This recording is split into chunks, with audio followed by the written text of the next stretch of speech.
Friend zone එකෙන් එහාට යන රහස.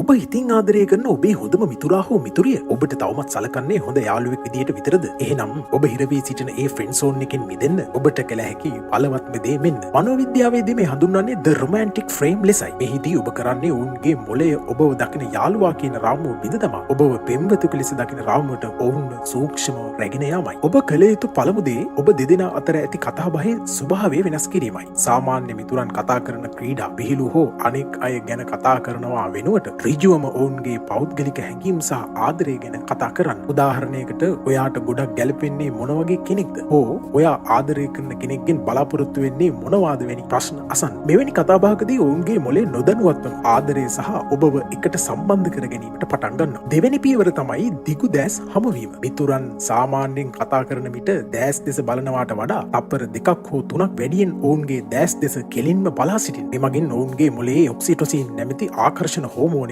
උත්තේජනය වෙනවා. මෙහිදී සිදුවන්නේ ඔවුන්ගේ මොලේ ව්‍යාකූලත්වයකට පත්වීමයි. ඇයි මගේ යාළුවා අද වෙනස් විදිහකට හැසිරෙන්නේ කියා සිතන විට ඔබ කෙරෙහි අලුත් කුතුහලයක් සහ ආකර්ෂණයක් ඔවුන් තුළ ඉබේම නිර්මාණය වෙනවා. අවසාන වශයෙන් ඔබ දෙදෙනා අතර ඇති දුර මදක් අඩු කරන්න. කතා කරන විට මදක් ලංවන්න. ඔවුන්ට ඔබ හුදෙක් මිතුරෙකුට වඩා ආකර්ශනීය පුද්ගලයෙකු ලෙස දැනෙන්නට සලස්වන්න. මතක තබා ගන්න. ඔබ හැමදාම යාළුවා වගේම හැසිරෙනවා නම් ඔවුන්ට ඔබව පෙම්වතෙක් විදියට දකින්න කවදාවත් අවස්ථාවක් ලැබෙන්නේ නැහැ. ඒ නිසා අදම මේ රොමැන්ටික් ෆ්‍රේම් එක පාවිච්චි කරලා වෙනස බලන්න.